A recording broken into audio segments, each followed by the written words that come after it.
so here we have diagrams on page 6. The very first thing we always want to do is take a look at the title. So we're looking at the rock cycle in Earth's crust. The next thing we want to do is take a look at sort of what are the major pieces of information.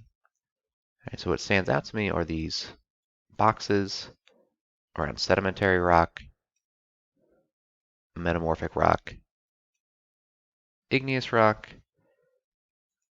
in addition to these ovals that are around or sediments and magma. So what's going on here? All right, so the rectangles around igneous, sedimentary, and metamorphic show us rocks, kind of the end products or end results of the rock cycle, and the ovals show us intermediate results. So from igneous rocks or sedimentary rocks, we go through this process of weathering and erosion, and we end up with sediments, so smaller pieces of rocks that existed previously. To get magma, something needs to melt. So something melts, we get magma, and from magma we get solidification, which leads to igneous rocks. Okay, so how do we read the diagram? Well, we just go around and look at the arrows. There is no right or wrong place to start on the diagram. Let's say we start right here, and we travel along this arrow that says uplift, weathering, and erosion. Then we just follow the arrow direction, we'll be led to sediments. And from sediments, you can go through this process of deposition and burial. So the sediments come to rest and they get buried, more sediments pile on top of it.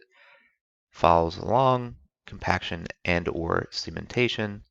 So those sediments get squished together, that's compaction. Cementation, think of that as they get glued together and they'll turn into a sedimentary rock. Now from sedimentary rocks, we could go through that same exact pathway, going through sediments all the way back. The rock could melt, turn into a magma. Eventually that magma will solidify, becoming an igneous rock. And from there we can go either heat under pressure to metamorphic rocks, it can remelt, creating a magma, or it can weather and erode, going back towards sediments. Okay, so any questions that involve sort of what types of rocks form, you want to look at the rock cycle in Earth's crust diagram.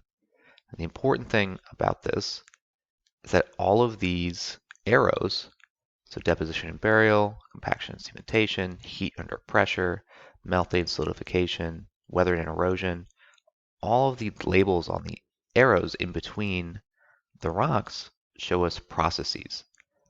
All right, so the processes are what's important for the classification of rocks. Sedimentary rocks form in a very different way than igneous rocks. Igneous rocks are different from metamorphic rocks in their formational process. So that's how we classify them into these three discrete groups.